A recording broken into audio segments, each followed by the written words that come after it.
Salut à tous, c'est Camille. Bienvenue sur ma chaîne dédiée à l'économie domestique, au nettoyage et à la propreté de la maison. Restez avec moi pour des conseils pratiques et efficaces. Donc, au sujet de la vidéo. Drakan Asander, auteur Elena pour lecture 8 minutes. Publié le 11.01 2021. Drakan Asander, une espèce du genre Drakan a un autre nom, Happy Bamboo, bien qu'il n'ait rien à voir avec les bambous, car il appartient à la famille des asperges. La patrie de cette plante est considérée comme étant l'Afrique et l'Asie du Sud. Caractéristiques de la plante. Dans le contenu plat, le Drakan Asander est apprécié des floriculteurs pour son aspect original. Elle présente des similitudes avec le bambou, mais à une différence près, la tige peut être coupée en boutures et donner naissance à de nouvelles plantes. Mais si l'on souhaite cultiver le Drakan comme un bambou, il est nécessaire d'enlever constamment les pousses sur le tronc. La plante ressemblera alors vraiment à une plante exotique à feuilles persistantes. La floraison est très rare, environ une fois tous les 10 ans. Soins à domicile.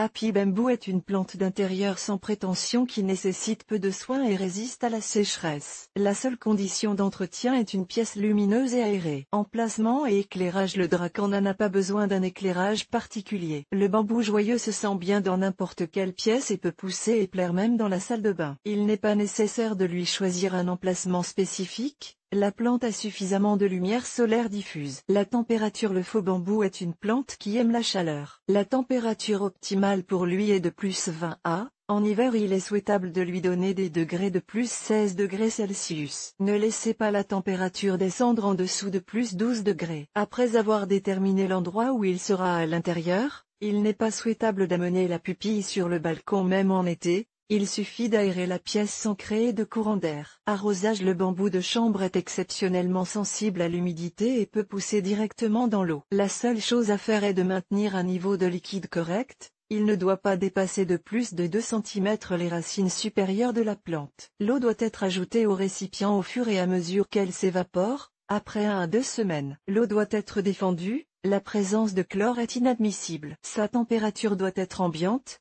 Il est préférable d'utiliser de l'eau distillée ou fondue. Si le bambou pousse en pleine terre, il est inadmissible d'assécher le sol. Il doit être constamment humide à une profondeur de 3 à. L'intensité de l'arrosage n'est réduite que pendant les mois d'hiver. Humidité de l'air. L'humidité de l'air n'est pas importante pour Drakan Asanderiana. Il se sent bien dans une pièce sèche. Il n'est pas non plus nécessaire de vaporiser l'animal ou d'installer des appareils d'humidification spéciaux. S'il pousse dans l'eau, l'évaporation suffit à humidifier l'environnement. Dans le sol, il suffit de réaliser un bon drainage et de remplir le bac d'eau en permanence. Le Drakan réagit très bien à l'essuyage des feuilles avec un chiffon ou une éponge humide. Le sol. Pour la culture du bambou d'intérieur, on utilise un substrat composé de terreau et de feuilles, ainsi que de sable dans les proportions respectives de 1:2.2:1. Vous pouvez préparer le sol vous-même en mélangeant à part égale de la tourbe, de la terre de feuilles, de l'humus et du sable. La plante se sent bien dans le terreau pour plante d'intérieur. La seule condition est d'ajouter une part de sable grossier et d'assurer un bon drainage. Engrais et fertilisant. Le Lucky Bamboo, comme toute autre plante d'intérieur, a besoin d'être nourri. Sinon, la plante perdra peu à peu son aspect attrayant. À cet effet, vous pouvez utiliser des engrais solubles dans l'eau, sur lesquels il est indiqué pour Drakan ou pour palmier dans le rapport NPK 3.2.1.2.2. La présence de fer, de zinc, de manganèse,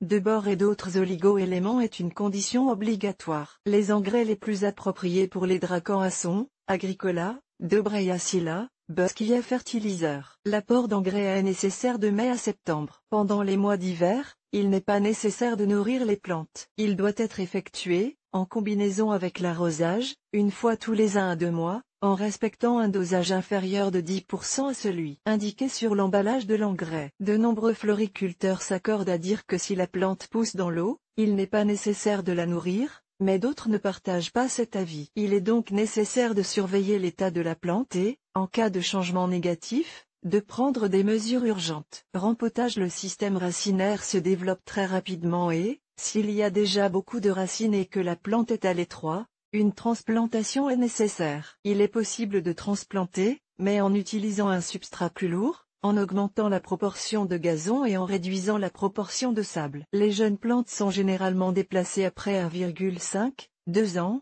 les adultes, après 3 ans, et les plantes plus grandes, si le volume le permet, il est recommandé de ne pas toucher du tout, mais seulement d'enlever la couche supérieure de terre et d'en ajouter une nouvelle. La taille pour donner au bambou d'intérieur un aspect attrayant, il faut le tailler régulièrement. Si vous voulez un grand bambou, coupez toutes les pousses latérales. Mais de nombreuses personnes souhaitent avoir un bambou bas sous forme de buisson. Il faut d'abord déterminer la hauteur, puis à cette hauteur, tailler à 0,5 cm au-dessus du nœud et faire une entaille horizontale sur la coupe. Après cette opération, le bambou ne prendra plus de hauteur, et des pousses latérales partiront des côtés de l'entaille horizontale. Et vous obtiendrez avec le temps un beau buisson. Veillez à traiter les points de coupe avec de la poudre de charbon actif ou à les remplir de cire de jardin. Formation de la couronne. La technique du façonnage de la couronne est simple et accessible à tous. Elle consiste en plusieurs opérations. Marquer la hauteur de la taille. Faire une marque horizontale sur la coupe, à partir de laquelle les pousses vont croître. Enlever la sève qui dépasse à l'aide d'un tampon. Remplir la coupe avec du vernis de jardin. Pas chaud. Enlever les feuilles des pousses restantes. Fixer la mousse avec des fils à ces endroits. Créer un effet de serre avec un sac. Retirez-le tous les 3 à 5 jours pour l'aérer. Retirez le pot du soleil et placez-le dans un endroit sombre. Créer une température élevée. Floraison.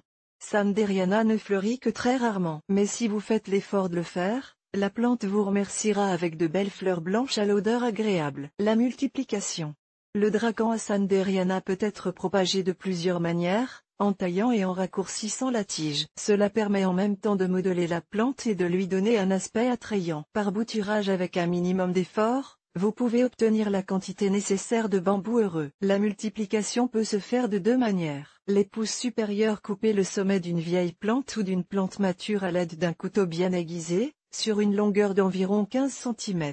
Veillez à enduire de cire liquide ou à saupoudrer de charbon actif l'endroit coupé sur la partie restante du buisson. Mettre les boutures dans l'eau, en ajoutant un stimulant de croissance, par exemple, cornavie, et attendre la formation des racines. Bouture de tige. Après avoir coupé la tige, celle-ci est divisée en boutures avec la présence obligatoire de points de croissance. Sur celle-ci est placée dans l'eau pour l'enracinement. Les plantes sont ensuite plantées dans le sol. Par semence. Le Lucky Bamboo est presque impossible à propager par graines dans des conditions ambiantes en raison de son faible taux de germination. Même si vous parvenez à obtenir des pousses, vous aurez besoin de conditions d'entretien très strictes pendant toute la durée de la culture. Il s'agit d'une lumière constante pendant la journée, d'une température et d'un taux d'humidité constant, ce qui est pratiquement impossible à assurer dans l'appartement. Maladies et parasites.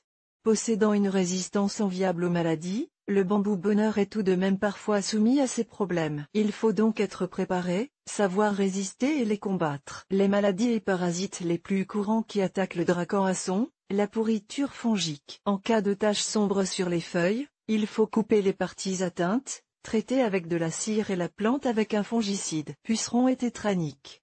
En cas de feuilles collantes, pucerons, et de toiles d'araignée sur les feuilles, acariens, traiter avec un insecticide ou une solution savonneuse. Préparez-vous à ce qu'il faille un certain temps pour débarrasser la plante des maladies et des parasites en normalisant les soins. Erreur de soins. Si vous n'entretenez pas correctement votre ami vert, des problèmes peuvent survenir. Feuilles qui tombent. Cela indique que le bambou du bonheur a subi une hypothermie. Il est nécessaire de créer des conditions confortables. Pourriture des tiges. Ce phénomène est dû à un excès d'humidité. Arrachez soigneusement le buisson, coupez les parties pourries et plantez dans un nouveau sol. Signe populaire. La Dracaena sander est une plante de bon augure, qui était déjà considérée comme heureuse dans la Chine ancienne. S'il fleurit, il s'agira d'un événement agréable. S'il est malade, il faut s'attendre à des ennuis. On pense que le bambou en chambre augmente la force intérieure de l'homme, contribue à l'éducation morale des enfants, forme la gentillesse et la force. En apparaissant dans l'appartement, le bambou attire les revenus de la famille. En tant que cadeau, la plante est perçue comme apportant le bonheur, mais il faut savoir qu'il n'est permis d'offrir qu'un nombre impair de tiges, car un nombre pair peut conduire au malheur. Propriétés médicinales. Comme tous les types de Dracaena, le bambou du bonheur aide à purifier l'air ambiant, à éliminer les composés toxiques, à détruire presque tous les microbes nocifs, à favoriser la cicatrisation des plaies, à renforcer les tissus osseux et musculaires. Type de plante. Le Dracaena en tant que plante d'intérieur se décline en plusieurs espèces, odorantes, Dremenskaya, Ouké, Rumphius, courbé, frangé. Le Dracaena sanderiana, quant à lui, possède quelques variétés populaires, Lucky Bamboo. Les tiges sont dressées, mais des changements de forme décoratifs, spirales, anneaux, etc. sont possibles. White Strip Gold. La feuille est bordée d'un liseré jaune et la surface de la feuille est rayée de blanc. White Strip Victory.